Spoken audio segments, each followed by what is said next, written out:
there guys, gals, and my non-binary pals, how's it going? Rob right here bringing you a brand new video. My location has changed a little bit. I'm no longer doing these videos from my bedroom or living room in Connecticut.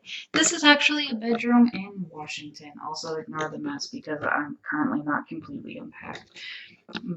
So yeah, the reason for the delay in videos was because I was moving. And now I'm in Washington State, and I'm already happier here than I was in Connecticut. So that's cool. Anyway, so this week's video is part 2 of answering questions from my Sarahah account.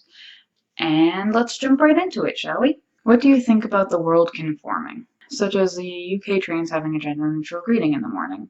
Do you think this is actually harmful, as cisgender people can find this unnecessary and in some cases annoying? So whenever there's a social movement, whenever the world is trying to do something to make it a better place, there's always people who are like, political correctness, this is unnecessary, rah, rah, rah, rah, rah, rah, rah, rah, rah.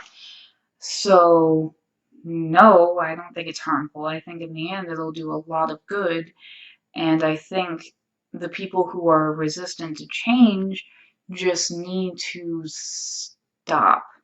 Like, that's easier said than done because people are stubborn and ridiculous and whatever, but I don't think in the long run it'll be a bad thing, in all honesty. I think it'll end up being a lot of good. So, next question. Luna's here with me too, as always, sitting right next to me when I record. She's my biggest fan. How do you think your life would have been different if you were born in a male body?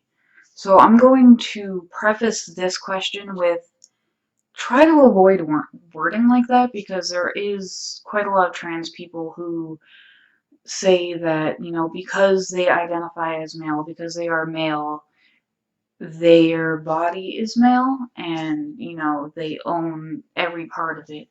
So I think the way you want to word the question is, how would my life be different if I was a cisgender boy?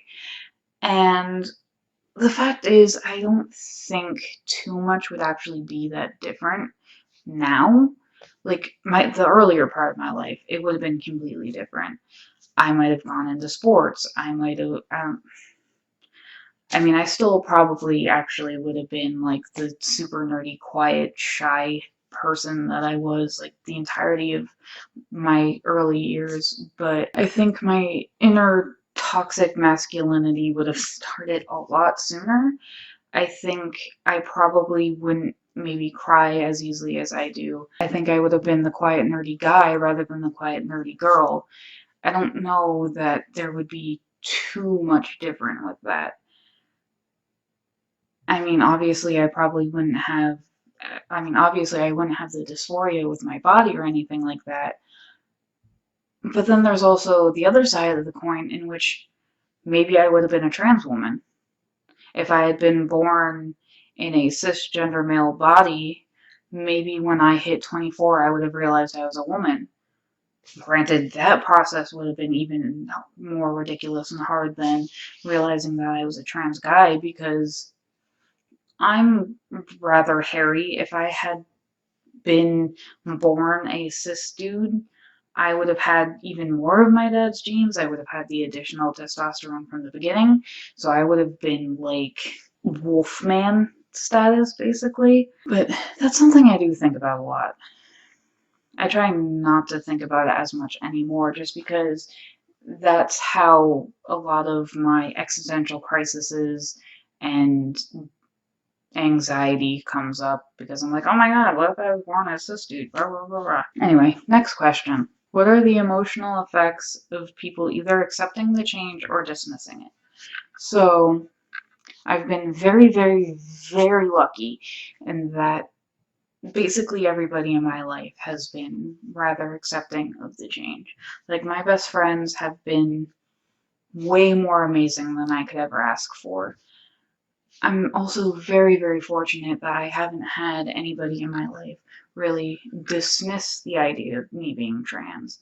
So for me, it's just been a whole lot of euphoria of having all these people, you know, accepting me for who I am and all that. The emotional effects from what I've seen from other people, like in my trans guy groups and stuff, is that it causes a lot of depression, anxiety, and suicidal thoughts. So I'm glad that I'm as lucky as I am, and I wish everybody could be as lucky as I am, because to have the group of friends that I have and to have just the people I have in my life, I'm incredibly lucky, and I owe more to these people than I could ever vocalize. Which part of your body caused or causes the most dysphoria?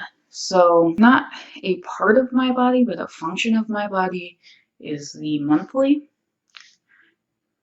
That causes a lot of dysphoria. Otherwise, it's my chest or my height and the size of my hands. I don't really like being a super short guy. On the plus side, what I don't have in height, I make up for in stockiness. So, you know, if I work out, I can actually make myself fairly wide. And that's a good thing. Next question. What was your first experience of hate? Like, what was the first time somebody teased you or bullied you or harassed you? So, relating to transgender issues, I haven't actually had anybody really harass me over me being trans. In general, middle school was fucking hell. I would get anonymous messages from people telling me to kill myself, telling me that I was worthless, that I was a freak, and blah, blah, blah, blah, blah. And I would not wish that kind of experience on my worst enemy. But I'm also very fortunate that despite how hellish my adolescence was, how hellish my teen years were, as an adult, my life has been cake. So yeah. So that's the last question. Next week's video is going to be coming out on the normal schedule, 1 video a week currently. I just couldn't put out a video because I was moving, and I will see you guys next week. Bye!